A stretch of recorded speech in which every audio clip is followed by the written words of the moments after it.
तो आज है महाशिवरात्रि, भगवान भोलेनाथ की रात। आज के दिन भगवान शिव की पूजा पाठ व्रत रखा जाता है। आज की रात जागरण की भी मान्यता है। फाल्गुन मास की कृष्ण पक्ष चतुर्दशी को महाशिवरात्रि मनाई जाती है।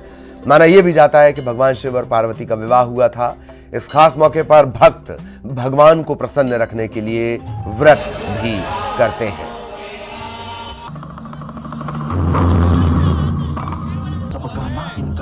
वही हमारा वही हमन का मस्त मलंग।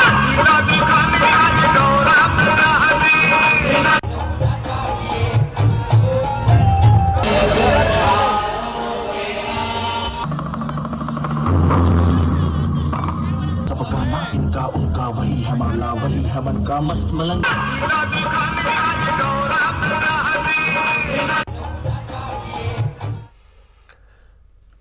इधर मुंगेली में महाशिवरात्रि भक्तिभाव और धूमधाम से मनाई जा रही है। लूरमी स्थित मनियारी नदी तट पर नर्मदा कुंड में आस्था की डुबकी लगाने के लिए श्रद्धालुओं की भीड़ उमड़ी है।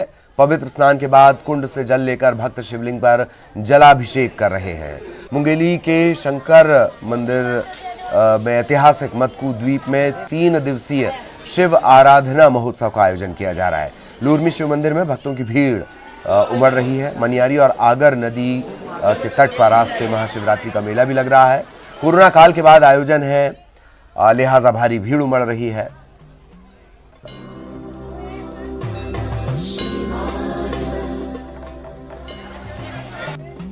आज महाशिवरात्रि का मेला प्रारंभ हो चुका है और लूरमी में इसका भव्य आयोजन की तैयारियां चल रही हैं। एक धर्म ग्रंथ में कहा गया है कि नमामि देवी नर्मदे, सिर्फ नर्मदा जी का नाम लेने से पुण्य मिल जाता है। लूरमी में मां नर्मदा जी का मंदिर है, जहां पे नर्मदा जी स्वयं प्रकट है, जिसके दर्शन करने के लिए सभी लोग आते हैं और भगवान शिव की पूजा आराधना करके अपनी मनोकामना पूर्ण करते हैं। ये 13 दिनों का आयोजन है और नगर पंचायत प्रशासन के द्वारा और पुलिस प्रशासन के द्वारा यहाँ पे पूरी व्यवस्था रखी गई है ताकि किसी भी श्रद्धालु को किसी प्रकार से कोई तकलीफ। और अब सीधे आपको लिए चलेंगे, हमारे सहयोगी देवव्रत हमारे साथ जुड़े हुए हैं। इसके अलावा विवेक श्रीवास्तव हमारे साथ जुड़े हुए हैं और दिव्य दर्शन भी आपको करवाते हैं। क्या कुछ आज माहौल है, क्योंकि लंबे अरसे बाद भक्त सीधे भगवान भोले को अपनी आस्था का समर्पण करेंगे, ये भी एक बड़ी वजह है। देवव्रत, सबसे पहले मैं आपके पास आना चाह रहा हूं, क्या कुछ आज मंदिरों में नजर आ रहा है, बताएं जरा।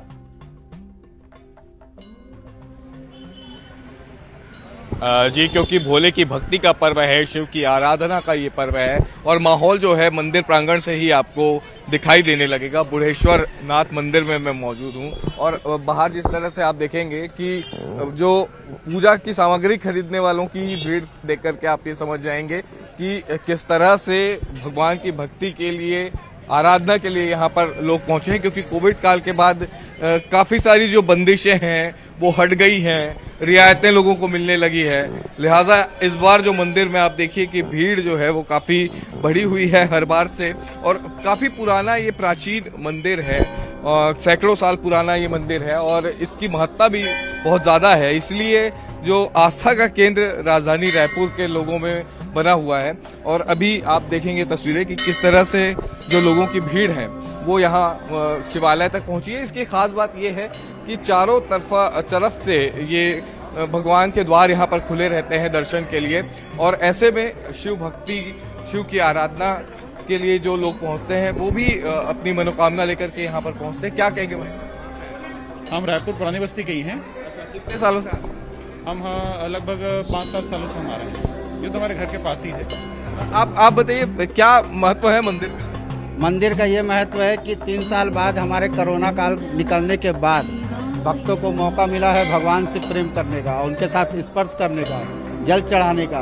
कि शिवरात्रि महापर्व है, इस महापर्व को देखते हुए भक्तों की तांता लगा हुआ है। हम सुबह 4 बजे से यही सब तांता देखते आ रहे हैं और व्यवस्था बना के रखे ताकि भीतर की जो तस्वीरें हैं वो भी दर्शकों से साझा करेंगे कि किस तरह का जो माहौल है वो यहाँ पर नजर आ रहा है। खासकर जो श्रद्धालु हैं वो सीधे अभी भगवान की आराधना और पूजा कर पा रहे हैं, क्योंकि कोविड काल की वजह से पहले ये पाबंदी थी कि मंदिर में दूर से ही लोगों को दर्शन दिया जा रहा था। और इस बार की शिवरात्रि इसलिए खास है कि क्योंकि भोले जो होते हैं, बहुत ही भोले होते हैं भगवान शिव, और ऐसे में ये कहा जाता है कि जो महिलाएं जो है इस दिन व्रत रखती हैं और इसीलिए व्रत त्योहार के दिन अपने आराध्य देव तक पहुंचना, उनकी आराधना करना, उनकी पूजा करना और उनको वो सारी चीज़ें समर्पित करना जो उन्हें प्रिय है। तो इसलिए लोगों की भीड़ इस बार लगी है, क्योंकि मंदिरों में भी किसी तरह की पाबंदियां नहीं हैं। जो कलेक्टर गाइडलाइन थी उसमें भी बहुत सारी रियायतें दी गई हैं और इसलिए अभी जो भीड़ है वो यहाँ पर देखने को मिल रही है। मैडम, कितने साल से आ रही हैं? मेरे को बहुत अच्छा लग रहा है आज शंकर भगवान का दर्शन करके, और मैं बहुत खुश भी हूँ कि हमें ये मौका मिला है। तो बस आप यही हमारी पारा से हैं हम लोग। सालों हाँ, हम लोग हर शिवरात्रि में की वजह से इस बार की जो पाबंदियां हैं वो हट गई हैं, सीधे मंदिर में दर्शन करने का मौका मिल रहा है। बहुत अच्छा लग रहा है और हम चाहते हैं कि ये कोरोना काल बहुत जल्दी खत्म हो जाए और ऐसा कभी हो नहीं कि हमें इस मंदिर से दूर रहना पड़े। और बिल्कुल, ये खुशी है एक तरह से अपने आराध्य देवता के पहुंचने की। आप बताइए कहाँ से? आप बताओ ना। तो ये देखिए पुलिस लाइन से कोविड काल के बाद अभी सीधे दर्शन। अभी तो अच्छा लग रहा है क्योंकि अभी पिछले 2-3 साल से नहीं हुआ ना, तो अभी है कि मतलब मिल रहा है ये सब। तो पहले अभी मतलब 2-3 साल से ऐसा नहीं हुआ था, अभी थोड़ा नॉर्मल हो गया कंडीशन, तो अच्छा लग रहा है। अभी सारे मंदिरों में ही अभी ऐसे ही। ये आप देखिए, इसलिए भक्तों का तांता, भक्तों की भीड़ यहाँ पर लगी हुई है और एक तरह से यहाँ पर शिवमय माहौल जो है वो दिखाई देगा। और क्योंकि ये कहा जाता है कि मनोकामनाएं जो है वो पूर्ण होती है इस मंदिर में लोगों की, इसलिए और ज्यादा जो भीड़ है वो यहाँ पर दिखाई देती है। राजा महाराजाओं के ज़माने का ये मंदिर है, कई सैकड़ों साल पुराना मंदिर है, इसलिए इसकी विशेषता और ज़्यादा बढ़ जाती है। और ये भीड़ ये बताती है कि किस तरह की श्रद्धा, आस्था, भक्ति जो है वो लोगों में भगवान शिव को लेकर के है। और इसीलिए जितने भी जो भगवान शंकर को प्रिय है, धतूरा है, इसके अलावा जो फूल है, वो सारी चीज़ें जल चढ़ा रहे हैं, दूध चढ़ा रहे हैं। तो ये आज का दिन जो है वो खासा विशेष हो जाता है, क्योंकि शिवरात्रि का जो महापर्व आता है और जब देखने को ये मिलता है कि सीधे भगवान के दर्शन पिछले 2 सालों बाद हो रहे हैं, तब निश्चित तौर पर श्रद्धालुओं में वो उत्साह का माहौल यहाँ पर देखा जा रहा है। वाकई, और यही हमने शुरुआत में भी कहा था। विवेक भी हमारे साथ बने हुए हैं, विवेक के पास भी आपको लिए चलेंगे। विवेक, क्या कुछ नजर आ रहा है? आज सुबह से भक्तों का जो सिलसिला है शिव मंदिरों की तरफ, आस्था का जो सैलाब है वो पहुंचने लगा होगा। विवेक,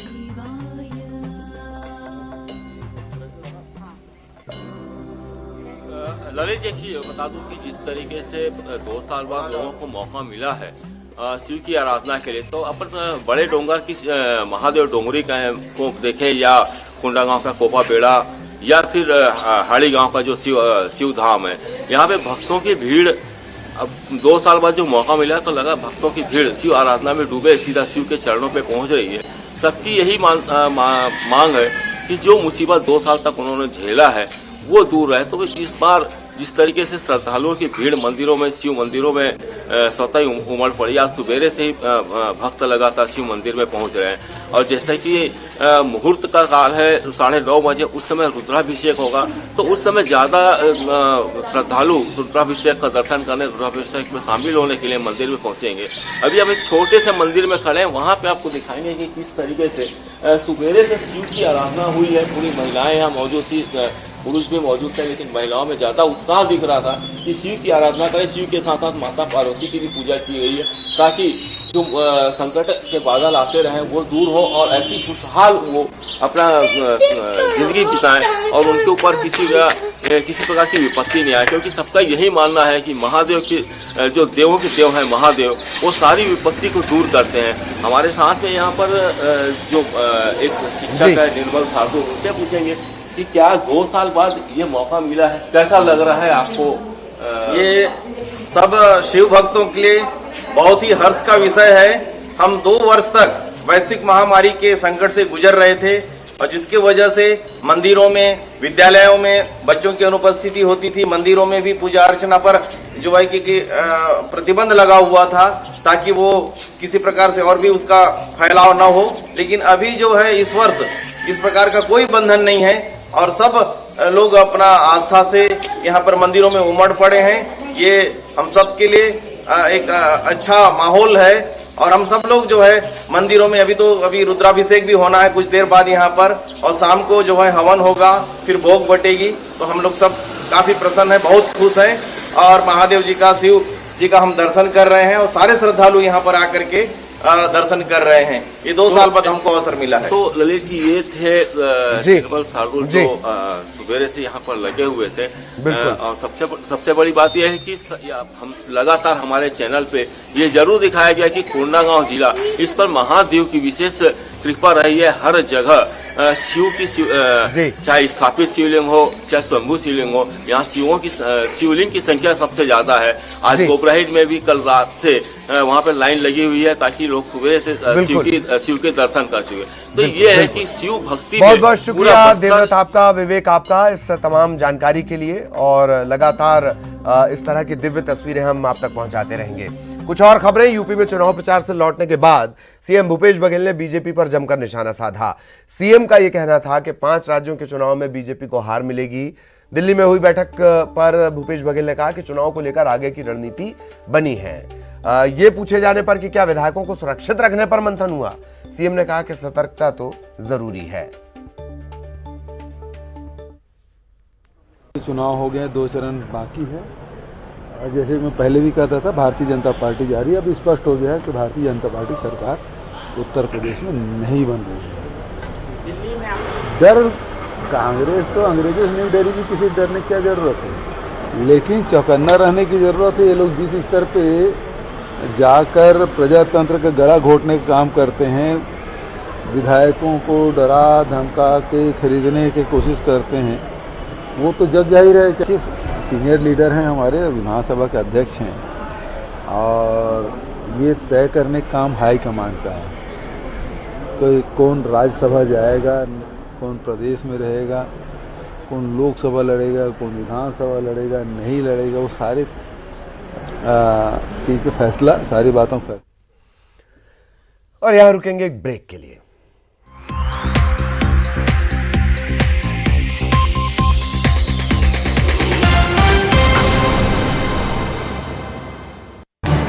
इस न्यूज हेड यात्रा पर निकले 150 पुलिस अधिकारी और कर्मचारी।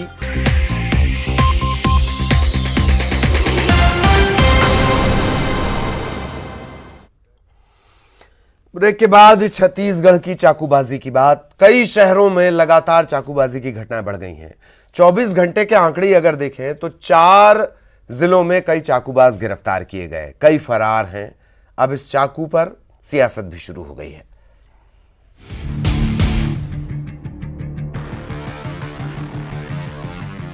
ये सनक है, देश का साइड इफेक्ट है, सूबे में बढ़ता क्राइम ग्राफ या फिर कुछ और। लेकिन जो भी कुछ भी है, इसने शहर के बाशिंदों की नींद हराम कर डाली है। शहर शहर चाकूबाज घूम रहे हैं, कब किसे अपना निशाना बना डालें कोई नहीं जानता।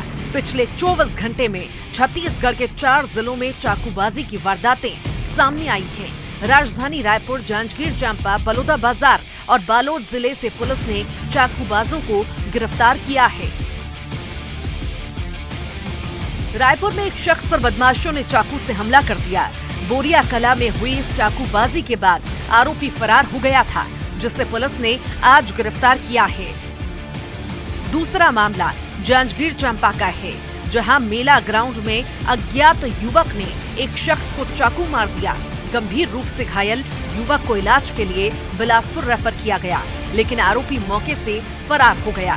पुलिस इसकी तलाश में जुटी है। तीसरा मामला बलौदाबाजार के भटगांव का है, जहां 4 बदमाशों ने 2 बाइक सवारों को चाकू से वार कर घायल कर दिया। पुलिस ने इस मामले में एक आरोपी को गिरफ्तार कर लिया है। उसके पास से चाकू और दूसरे हथियार बरामद किए गए हैं। जबकि चौथा मामला बालोद जिले के गुंडरदेही का है। रेत खदान में जांच करने पहुंचे पुलिस आरक्षक पर 4 बदमाशों ने चाकू से हमला किया। घायल आरक्षक को अस्पताल में भर्ती कराया गया है। पुलिस ने इस मामले में 2 आरोपियों को गिरफ्तार किया है, जबकि 2 आरोपी अभी भी पुलिस की गिरफ्त से बाहर हैं। उधर बिलासपुर पुलिस ने विशेष अभियान चलाकर चाकू और तलवार के साथ 9 बदमाशों को गिरफ्तार किया, जिसमें नाबालिग भी शामिल है। सूबे में बढ़ती चाकूबाजी की वारदात को लेकर नेता प्रतिपक्ष धर्मलाल कौशिक ने सरकार पर निशाना साधा है, लेकिन सूबे में जिस पार्टी की सरकार है उसकी अपनी ही दलील है। आज कोई सुरक्षित नहीं है, लगातार चाकूबाजी की घटना हो रही है। कल की ही घटना है कि उनके जो कार्यालय है वहाँ के जो व्यक्ति है उनको साथ में चाकूबाजी की घटना हुई है, उनके ऊपर वार किया गया है, एक महिला के ऊपर में वार किया गया है। आप रायपुर में देख रहे हैं लगातार चाकूबाजी की घटना हो रही है। वास्तविक में गृह मंत्री जी और गृह विभाग सोए हुए हैं, क्या कर रहे हैं ये जनता को मालूम ही नहीं हो रही है, लेकिन पूरे प्रदेश में कानून व्यवस्था की स्थिति ठप हो गई है। पूर्ण पद पे बैठा हुआ व्यक्ति ये 1-2 घटनाओं के आधार पे पूरे प्रदेश की कानून व्यवस्था पे सवाल खड़ा कर रहा है, यह दुर्भाग्यजनक है। छत्तीसगढ़ में हमारी सरकार ने नागरिकों के जीवन जीने के लिए भयमुक्त वातावरण देने का पूरा प्रयास किया है और आज छत्तीसगढ़ में कानून व्यवस्था की स्थिति सुदृढ़ हुई है। पिछले कुछ दिनों में सूबे के कई शहरों में अचानक चाकूबाजी की वारदात में इजाफा हुआ है। ऐसे में पुलिस की ये जिम्मेदारी है कि आरोपियों की गिरफ्तारी के साथ ही उनकी वजहों की भी तलाश करे, जिसके चलते चाकूबाजी की वारदात अचानक बढ़ी है। Bureau report, news 18, Madhya Pradesh, Chhattisgarh. इधर गरियाबंद में एक मादा तेंदुए की संदिग्ध परिस्थितियों में मौत हो गई है। तेंदुए की लाश जिला मुख्यालय से 4 किलोमीटर दूर भिलाई गांव के खेत से बरामद हुई है। सबसे पहले ग्रामीणों ने इसे देखा, इसके बाद वन विभाग को इत्तला दी गई। वन विभाग का अमला मौके पर पहुंचा, जांच शुरू की गई। एसडीओ का कहना है कि तेंदुए की उम्र 2 से 3 साल है, उसके शरीर पर चोट के कोई निशान नहीं है और शुरुआती तौर पर फूड पॉइजनिंग के चलते मौत होना नजर आता है।